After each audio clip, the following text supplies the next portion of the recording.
The sky over Fort Perseverance burned with fire and plasma, the once pristine colony now reduced to smoldering ruins beneath the relentless bombardment of the Zorvit Dominion. Smoke curled through the shattered streets, and the scent of scorched metal and death lingered in the air. From a high ridge overlooking the settlement, Captain Elias Grant tightened his grip on his rifle. His jaw clenched as he watched another wave of enemy drones sweep through the city like predatory birds searching for prey. The Zorvith had landed 3 days ago, and in that time they had already crushed every formal line of defense. Their soldiers, encased in gleaming armor with energy weapons far superior to human technology, marched with an air of inevitability. Their commander, General Vorkith, had broadcast a message upon arrival, mocking humanity's outdated methods of war, dismissing their resistance as a temporary inconvenience. Elias knew better. The colony had no reinforcements coming. The Terran Alliance, stretched thin across the stars, had left Perseverance to fend for itself. But that didn't mean they would roll over and die. Behind the remains of a collapsed building, a handful of men crouched in the shadows, their eyes hollow with exhaustion, but still burning with determination. They were all that remained of the original defense force, men who had seen too many of their comrades fall, who had heard too many screams echo through their comms before cutting to silence. Among them was Sergeant Kane Walker. He sat apart from the others, methodically adjusting the scope on his long-barreled rifle, his face expressionless, his movements slow and deliberate.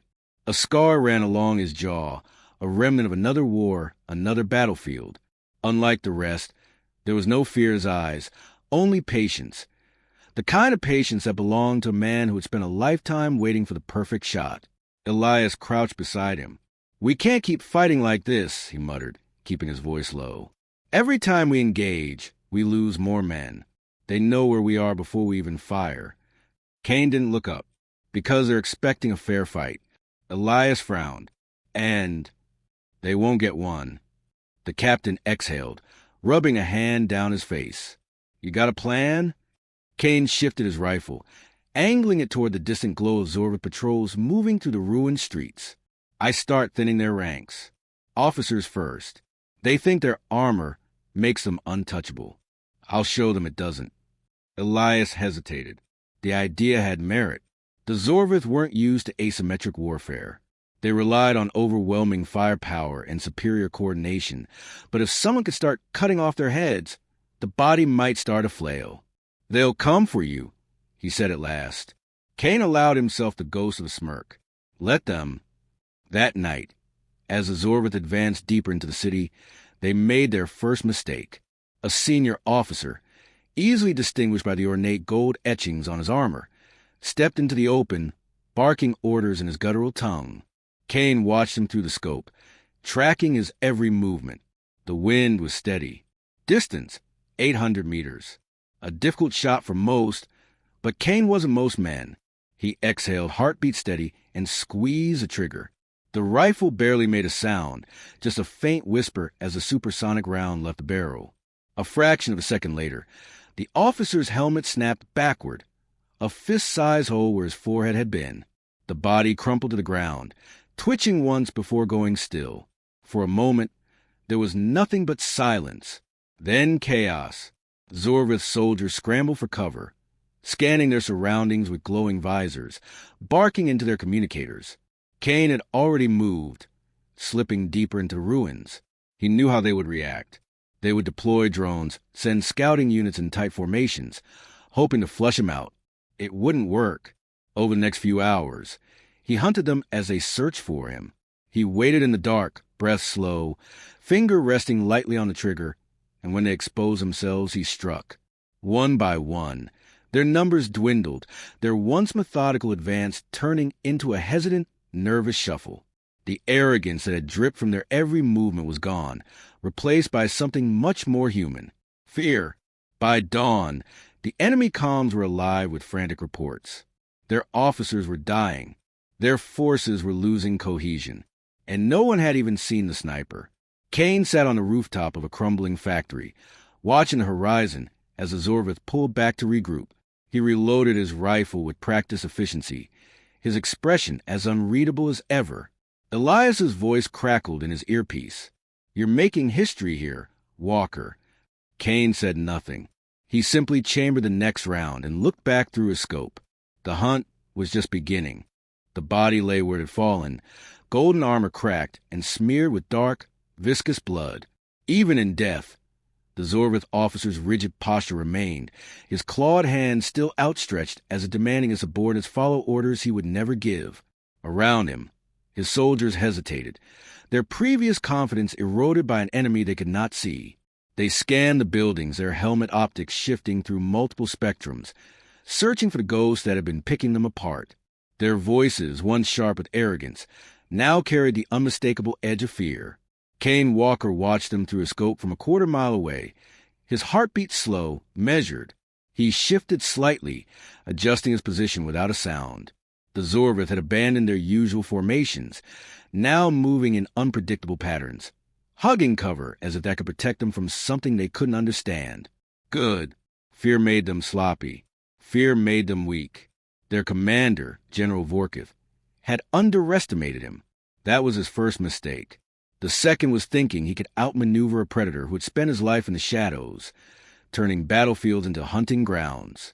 The Zorvith believed in dominance through superior firepower, but Kane fought with patience, with precision.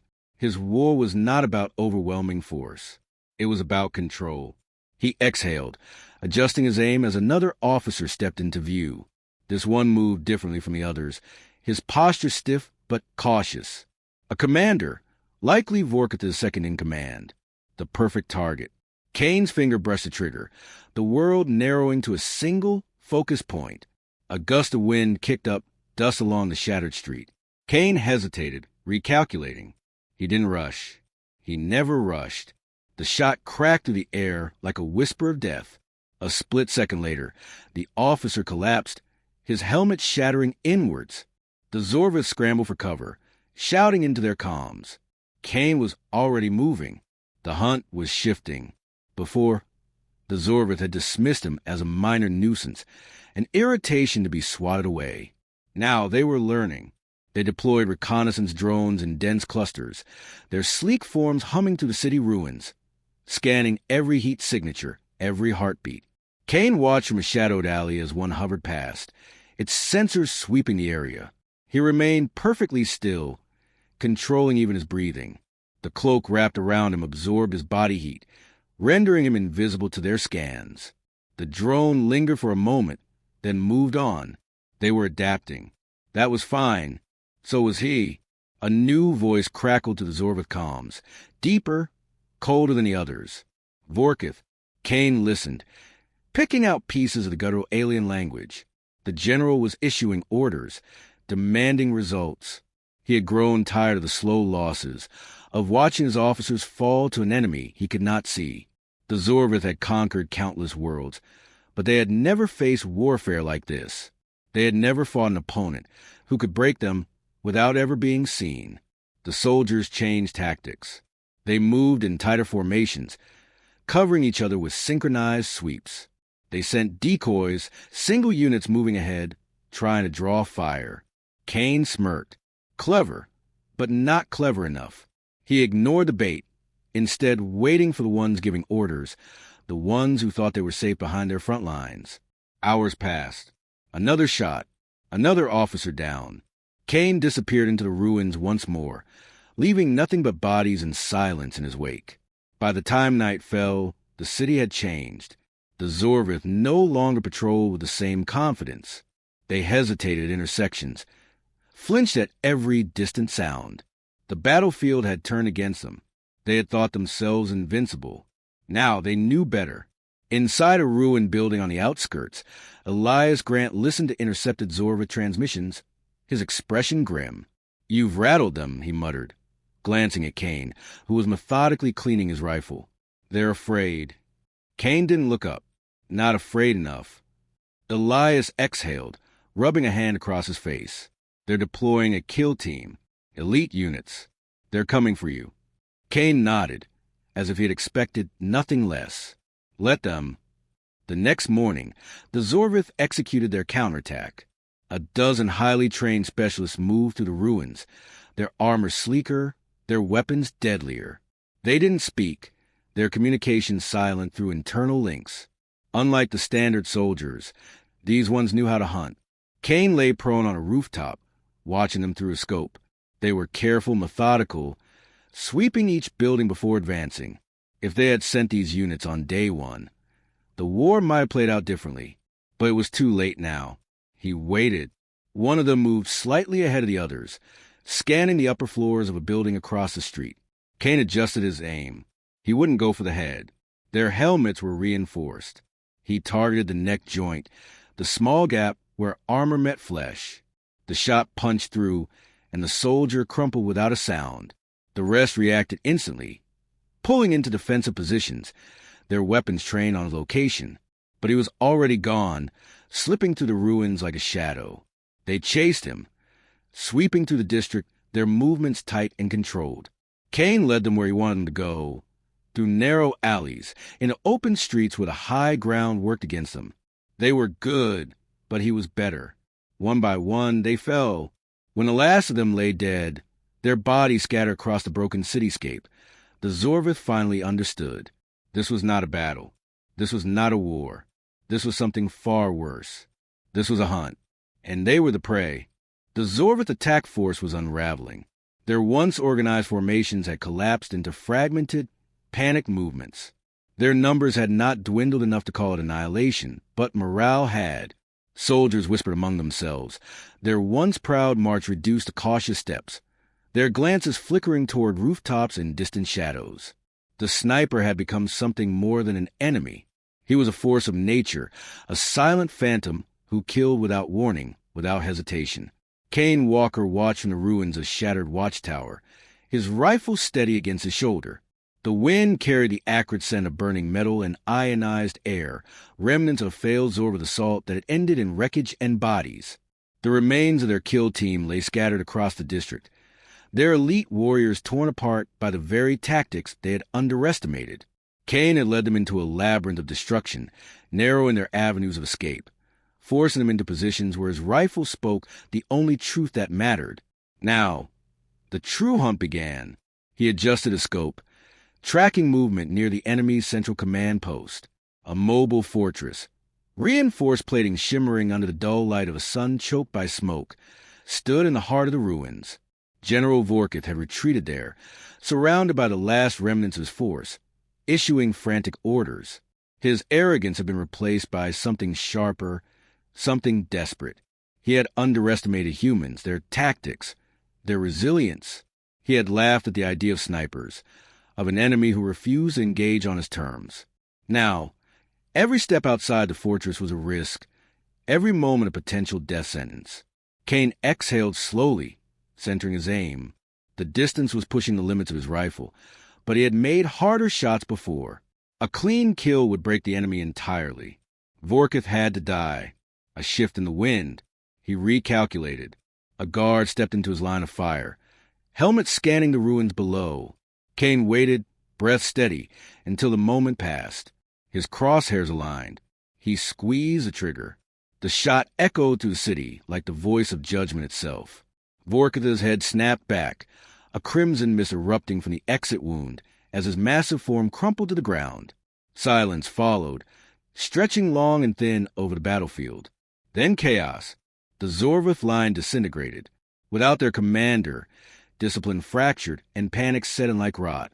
Some turned and ran, abandoning their posts in blind terror. Others fired wildly into the ruins, desperate to strike back at the invisible enemy who had stolen their leader. The chain of command collapsed in an instant, leaving the once mighty invasion force in shambles. Elias Grant, watching from a concealed position, took the opportunity. His voice crackled over the comms, rallying the remaining human fighters. This is it. They're broken. Push forward. The counterattack surged. Human soldiers emerged from the rubble, their weapons barking in defiance. Kane reloaded and provided cover, his rifle cutting down fleeing officers before they could regroup.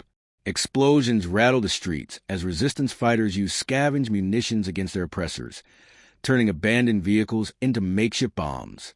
The battle shifted from survival to victory, from desperation to retribution. Within an hour, it was over. The last remaining Zorvith attempted a retreat, their forces splintering into smaller units. But without coordination, they were easy pickings. Some fell as they fled, gunned down by human squads reclaiming their city. Others simply dropped their weapons, surrendering to an enemy they had once mocked. Kane stepped out from his vantage point, his rifle slung over his shoulder, scanning the aftermath. Fires burned across the ruined cityscape, smoke twisting into the sky like specters of the fallen. Human soldiers cheered, their voices hoarse from exhaustion but triumphant. The colony still stood. Perseverance had lived up to its name. Elias approached, blood and dirt smeared across his face, a rare grin breaking through his usual grim expression.